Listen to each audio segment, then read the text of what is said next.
Hola, buenas, hola a todos. Gracias por elegir este taller.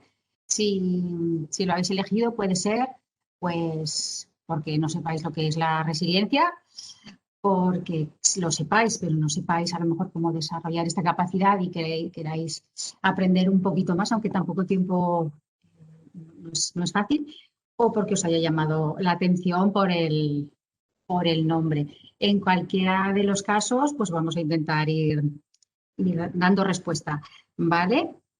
Lo primero que vamos a hacer, bueno, es definir lo que es la resiliencia, aunque, bueno, no nos vamos a meter mucho en la definición por no perder tiempo. Podríamos decir que la resiliencia es recuperarse o restablecerse después de una experiencia difícil, o la capacidad para afrontar la adversidad y salir fortalecidos o con crecimiento. Bueno, de momento ya hemos desvelado una de las incógnitas. Seguimos avanzando, ¿vale? Os voy a leer un texto que es atribuido al Quijote. Hoy es el día más hermoso de nuestra vida, querido Sancho. Los obstáculos más grandes, nuestras propias indecisiones. Nuestro enemigo más fuerte, el miedo al poderoso y a nosotros mismos.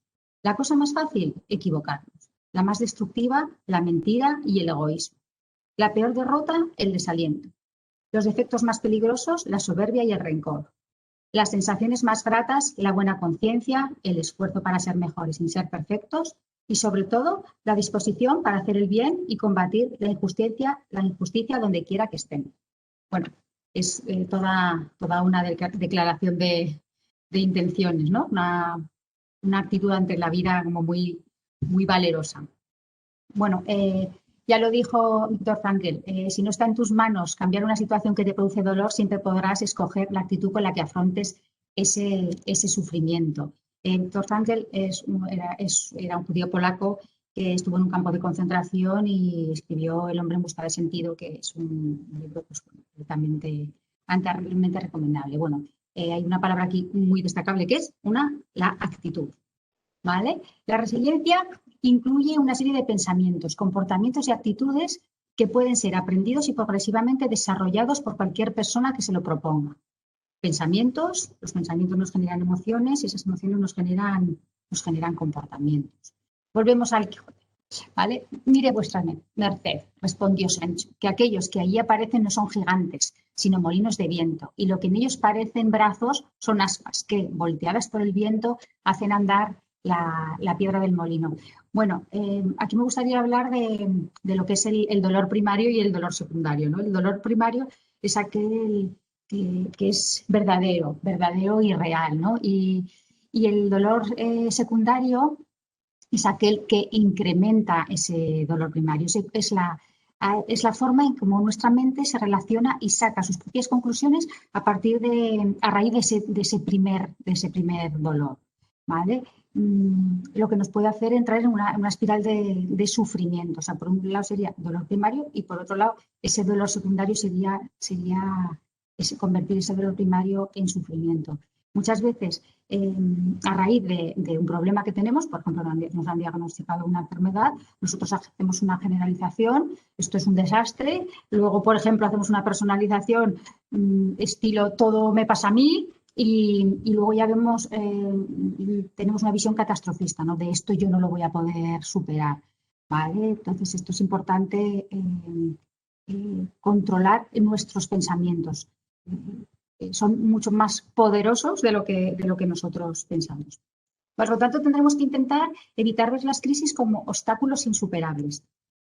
Si yo me enfrento a una situación como es una enfermedad de cáncer y lo veo como una montaña, y solo que puede ser, ¿no? Lo podríamos equiparar metafóricamente a una montaña, pero yo solamente me estoy mirando a la cima, siempre me parecerá como mucho más difícil llegar a ella.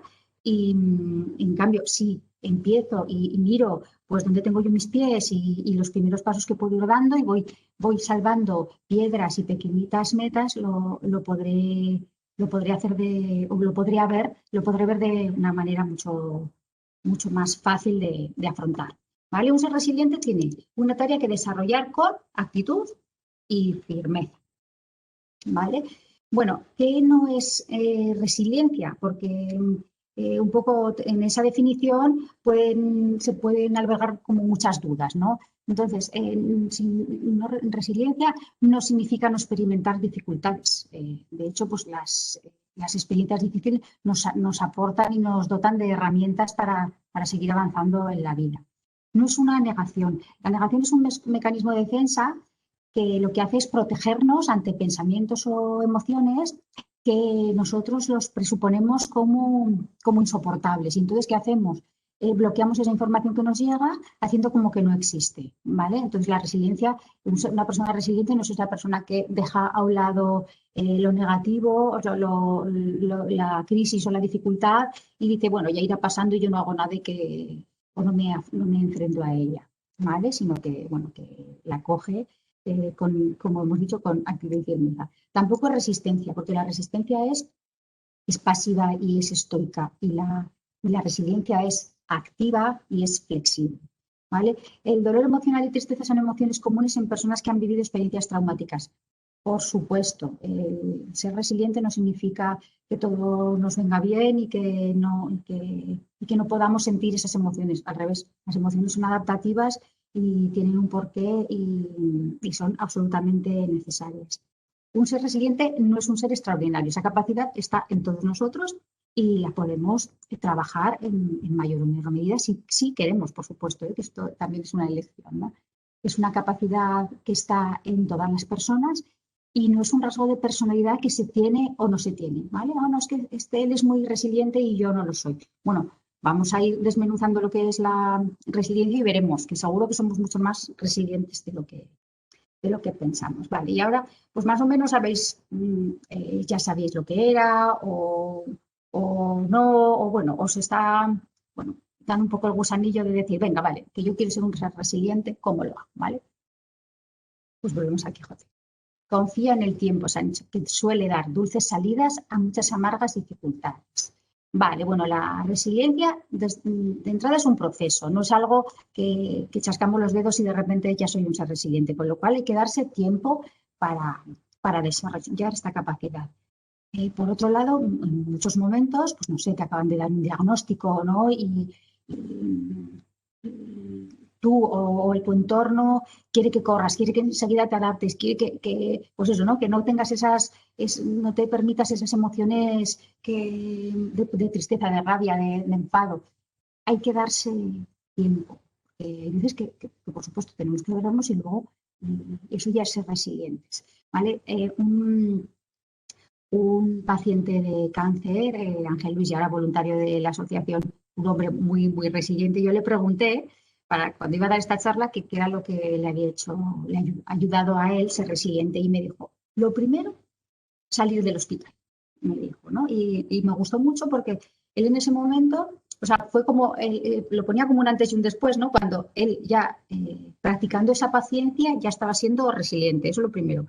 Y lo segundo, seguro, que estando en el hospital tenía ilusiones, metas, pequeños planes, que eso ya le estaba empujando le estaba haciendo ya ser una persona resiliente. Con lo cual, bueno, vamos a darnos tiempo, no queramos estar bien de la noche a la mañana o adaptarnos de una manera rápida a las situaciones que nos vienen así como viene una enfermedad de este tipo, ¿vale? ¿Cómo construimos la resiliencia? Pues con 5 áreas interconectadas, que son las redes sociales, la capacidad para dar un sentido a la vida, las aptitudes sociales, una imagen positiva de nosotros mismos y un clima donde el sentido del humor pueda crecer. Vamos a verlo un poquito más claro. Stefan van Nistelrooy nos habla de la construcción de la resiliencia como una casa. Y yo creo que queda muy claro y permite ver las distintas partes de la resiliencia con mucha claridad, ¿no? Primero estaría, bueno, aparte de las necesidades físicas básicas, que sería el subsuelo, tenemos los cimientos, que serían las redes de contactos. En el primer piso estaría la capacidad para descubrir un sentido. Tendríamos luego en el segundo piso la autoestima, las aptitudes y competencias, el humor, que es algo que ya hemos dicho antes. Arriba estarían las otras experiencias y ya en la chimenea, bueno, pues el amor en todos los sentidos. Stefan van Nistelrooy nos dice que una casa como una persona resiliente, no tiene una estructura rígida. Ha sido construida, tiene su historia y necesita recibir cuidados y hacer las reparaciones y mejoras pertinentes. Y las diferentes habitaciones se comunican con escaleras y puertas, lo que significa que los diferentes elementos que promueven la resiliencia están entretejidos. En la visita a cada habitación representa un campo de intervención posible para la construcción o el mantenimiento de la resiliencia. Y nos corresponde discernir a nosotros ante una situación concreta en qué campo preciso deberemos intervenir y en cuál sería mejor esperar.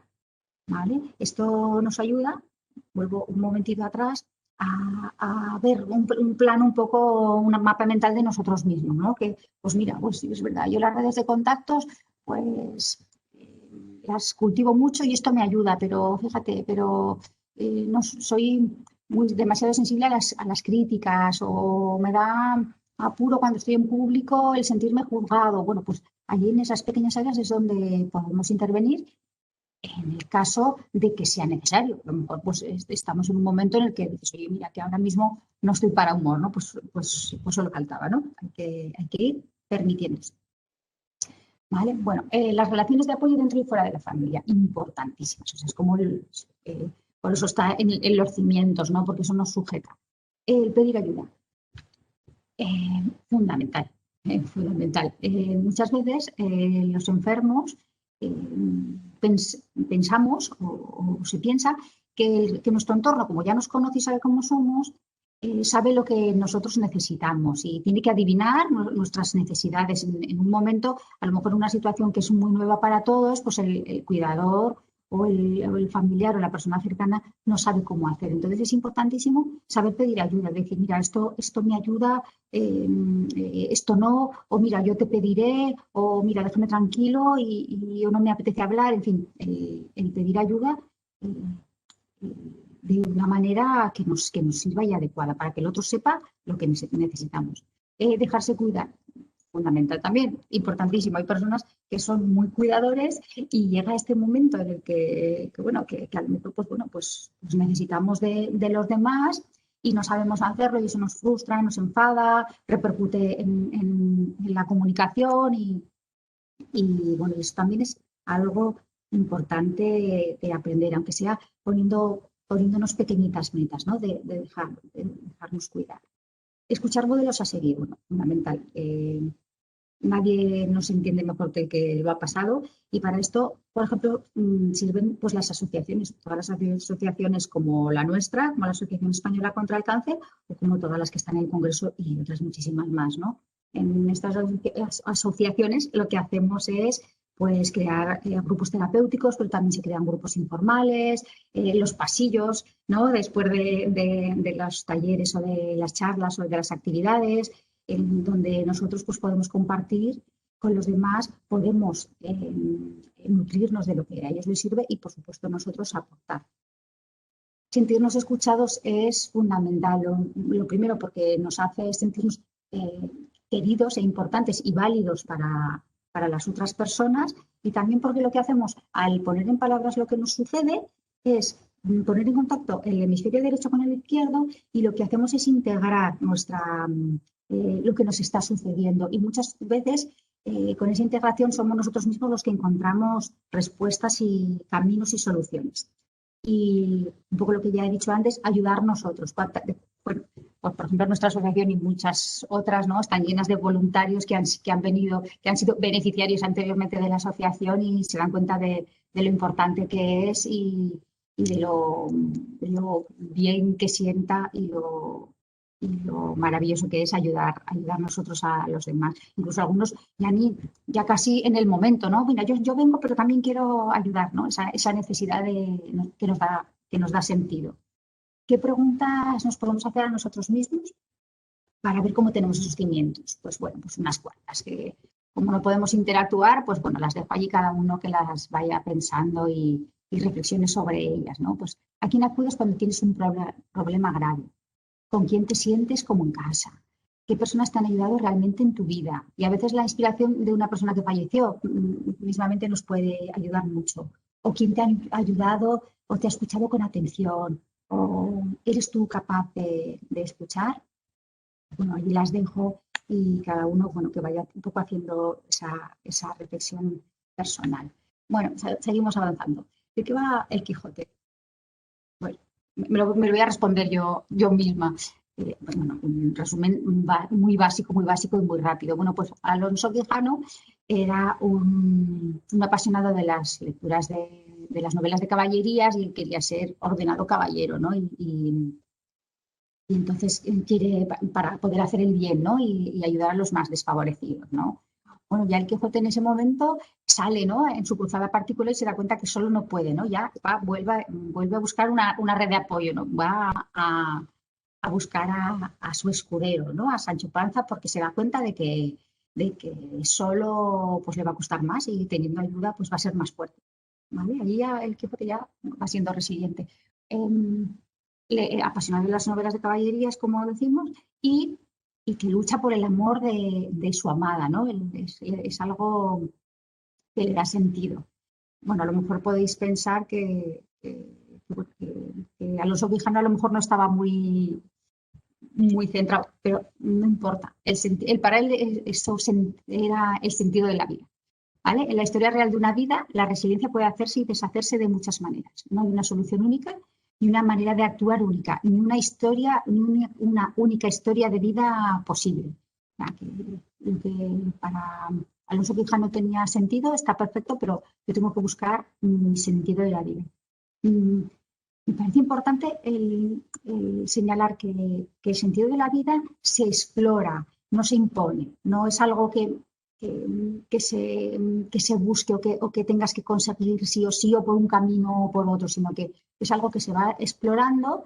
Un poco, no nos da tiempo a ver mucho cómo, pero bueno, buscando lo que nos mueve el cuerpo, lo que nos hace sentir bien, ¿no? Sería así por decir un poco a grandes rasgos. Y ahí es donde se va encontrando el sentido, ¿vale? ¿Dónde buscamos ese sentido? En los valores, que son las normas o criterios que guían nuestra conducta. Muchas veces no tiene que ser cosas muy grandes, ¿no? Sino con las pequeñitas cosas de la vida. ¿Qué preguntas nos podemos hacer a nosotros mismos? Pues bueno, pues ¿cuáles son tus pasatiempos favoritos y por qué te gustan? No sé, pues jugar a baloncesto, pues porque me gusta el deporte y me gusta el trabajo en equipo y luego pues esas relaciones que se establecen después en el vestuario, por ejemplo, ¿no? Y allí ya encuentras, ¿no? Distintos valores, ¿no? Que guían tu vida, ¿no? ¿O qué te parece realmente bello? Pues muchas veces también en la cultura, en el arte, en la música, se encuentra también mucho sentido a la vida. Qué responsabilidad, la creatividad, ¿no? ¿Qué responsabilidades puedes asumir? ¿Tienes proyectos? ¿Qué te gustaría hacer en la vida? ¿Te gusta ayudar a los demás? ¿Qué has querido hacer siempre y nunca has podido por falta de tiempo? Bueno, pues lo mismo, las dejamos allí esas preguntas como muchas otras, ¿no? Muchas veces se trata de parar y estar un poquito en silencio con uno mismo y pensar, ¿vale? Otra, subimos al segundo piso en el que están un cuartito de aptitudes y competencias, pues humanas, sociales. Bueno, las aptitudes es la capacidad para realizar una tarea o aprender cierto tipo de cosas. Por ejemplo, pues la empatía, la capacidad de escuchar, el liderazgo. Y, y las competencias es cuando esa tarea se realiza con experiencia y conocimiento. Ahora, yo puedo tener mucha capacidad de escuchar, pero si recibo una formación, pues en escucha activa, en counseling, pues bueno, lo haré de muchísima mejor manera que si me quedo solamente con esa aptitud que tengo yo. Por otro lado están las fortalezas y las capacidades. Las fortalezas son cualidades que se pueden conseguir con voluntad, aquello que nos hace destacar de los demás, y las capacidades son más innatas, más automáticas y que no se pueden conseguir con voluntad. Es importante conocer nuestras capacidades para ir un poco en sintonía, ¿no? Para crear nuestras fortalezas. Para poder pasar, bueno, vamos a dejar las preguntas hacia uno mismo, pues eso, ¿qué haces realmente bien? Alguien que te haya agradecido esto que haces bien. Hay otras cosas que puedes aprender. ¿Quieres aprender todavía? Vale, bueno, hablaba de las fortalezas que nos llevan un poco a la autoestima, ¿no? Ese quererse a uno mismo.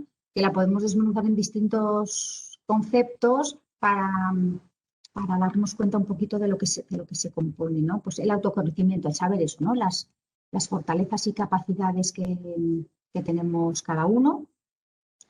Por supuesto, también las debilidades, ¿no? El aceptarse, ¿no? El aceptarse a uno mismo tal y como es, por supuesto, pues queriendo mejorar y crecer.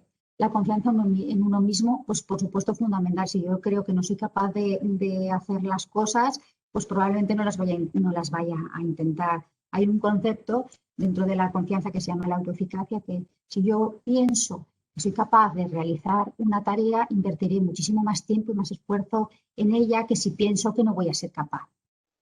¿Vale? Aceptación, lo he dicho un poco antes en colación del autoconocimiento, ¿no? El aceptarnos como somos, el no compararnos con los demás, cada uno tenemos pues unas capacidades, unas fortalezas, unos valores y eso es lo que a nosotros nos tiene que ayudar. Y respetarnos a nosotros mismos, la dignidad de uno mismo, eso repercute luego también en el respeto de los demás. Y sobre todo proteger los propios intereses. Esto, en muchos casos, las personas pensamos que preocuparnos de nosotros o de nuestros propios intereses es ser egoístas. Y entonces es como, no, es que yo prefiero que los demás estén bien porque a mí eso es verdaderamente es una equivocación, porque tenemos que nosotros que pensar en nosotros mismos, en querernos de la mejor manera posible, porque será la mejor manera de querer de una manera más sana y de respetar y de aceptar a los demás. ¿Vale? Volvemos al Quijote. Si los perros ladran, Sancho, es señal que cabalgamos. Esto viene un poco a lo que estamos hablando, ¿no? Lo que quería ejemplificaros con esta frase, ¿no? Muchas veces, bueno, pues salir de nuestra zona de confort chirría, ¿no? Y hace ruido, o hace ruido en los de alrededor, ¿no? Los demás gritan, ¿no? Los demás nos señalan, nos dicen esos deberías, ¿no? Eso que deberías hacer o cuando a lo mejor tú piensas que eso no es bueno para ti o no te interesa o no es tu manera de ver las cosas, siempre y cuando no, por supuesto, no hagamos daño a los demás, nosotros tenemos que intentar seguir nuestro camino por mucho que los perros ladren. Preguntas hacia uno mismo, un montón, ¿no? Pero bueno, ¿en qué crees que eres realmente habilidoso? ¿Qué es lo que te anima mucho? ¿Qué te desanima mucho? ¿Qué has podido aprender sobre ti mismo y sobre tu relación con los demás cuando has pasado por circunstancias complicadas? ¿Qué tipos de eventos te han resultado más difíciles? ¿Cómo te ha afectado psicológicamente dichos eventos? ¿Qué has podido aprender sobre ti mismo y sobre tu... la he duplicado, no me he dado cuenta. Bueno, ¿has podido superar los obstáculos que han ido apareciendo en tu vida? Y si es así, ¿cómo lo has logrado? ¿Vale? Bueno, con que os quedéis con una o dos, no hace falta hacerse así de golpe tantas preguntas, ¿no? Pero alguna cosita que os diga, que os haga daros cuenta, ¿no? De dónde poder a lo mejor trabajar distintos conceptos en los que engloba la autoestima, ¿vale? Y luego el sentido del humor. Bueno, pues ¿qué es el sentido del humor? La capacidad para experimentar la risa, ¿no? Que genera dopamina, libera endorfinas que son responsables de la felicidad. Nos ayuda mucho a actuar con perspectiva, relativiza muchísimo, revela aspectos positivos nuestros insospechados, ¿vale? Crea relaciones positivas entre las personas, disminuye, nos quita el miedo y aumenta la creatividad y reduce los niveles de dolor, ¿vale? ¿Cómo podemos practicar el sentido del humor? Bueno, pues primero siendo nosotros mismos. Si yo tengo una amiga que es muy graciosa y muy divertida y tiene una chispa especial, pues fenomenal, ríete con ella, ¿no? Pero no quiero ser como ella porque ella sois distintas, ¿no? El reírse de uno mismo es fundamental. Empezar por uno mismo para poderse reír de todo lo demás. Como practicarlo en lugares de confianza, si no, bueno, si cada uno todos tenemos sentido del humor, pero cada uno tiene el suyo, ¿no? Entonces, bueno, si queremos potenciarlo, pues eso, ¿no? Que sea mejor en lugares de confianza donde nos vamos a sentir más nosotros mismos, ¿no? Como con contenidos que provoquen la risa, jugando, bailando, no abusar de la ironía sobre todo y sonreír. Sonreír ayuda ayuda mucho ya de cara hacia los demás, ¿no? Si los demás nos ven sonreír, siempre van a estar más predispuestos a reír o a sonreír, aunque solo sea con nosotros, ¿vale? Bueno, así como un poquito en resumen, ¿no? La resiliencia no es una caja mágica, ni un sombrero lleno de trucos, ni un libro de cocina con recetas, ni una técnica. Es sobre todo una fuente de inspiración en el trabajo y en la vida. Un marco que nos permite releer nuestra propia experiencia y aprender, ¿vale? Y había pensado en poneros en esta diapositiva, tendría que ir pues bueno, unas cualidades o características de la persona resiliente, pero luego pensé que yo tenía a mi Quijote, nuestro Quijote particular, que es Ángel Luis, ya os he hablado antes de él, y que tiene a su propia Dulcinea Lourdes y su escudero, entre comillas, la magia, que le ayudó muchísimo. Y entonces pensé que me parecía que era, bueno, a lo mejor no era, pues eso, ¿no? Unos ítems de cualidades, sino que me parecía que podía ser bastante más interesante una persona que ha pasado pues una enfermedad, como la que a lo mejor habéis pasado o estáis pasando muchos de vosotros, y, y nos cuenta un poco en este resumen que me hizo su experiencia, ¿vale? Entonces, os voy a leer, ¿no? Con algunos apuntes solicitados sobre la resiliencia solicitados por Carmen Mayo. Todo lo que te pongo aquí lo considero fundamental para ser un buen resiliente. A mí me sirvió, aunque creo que soy el peor resiliente del mundo. En fin, allá vamos. Lo primero y muy importante, eso ya lo había comentado, por eso es lo primero, es la mejora en el estado de salud. Algo tan simple como salir de un hospital, poder caminar con cierta normalidad por la calle o subir unas escaleras, hizo que me sintiera fuerte aunque el cáncer estuviera allí. No perder nunca lo que fuimos antes de que nos diagnosticaran el cáncer. Con cáncer seguimos siendo, aunque nos haya cambiado, porque nos ha cambiado, y deberíamos saber mantener nuestro status quo contra viento y marea, sin dar lástima, aunque el cáncer nos haya transformado, aunque nos miren de otra forma. No perder nuestras coordenadas, nos tenemos que buscar. Hay personas que solo están. Los pacientes de cáncer seguimos siendo, repito. Importante buscar puntos de apoyo. La familia, si se tiene, el trabajo, si lo puedes seguir ejerciendo. Las aficiones que permanecieron ocultas y que al fin las podemos realizar. En mi caso fue la magia. Los psicólogos, si estás dispuesto a escuchar.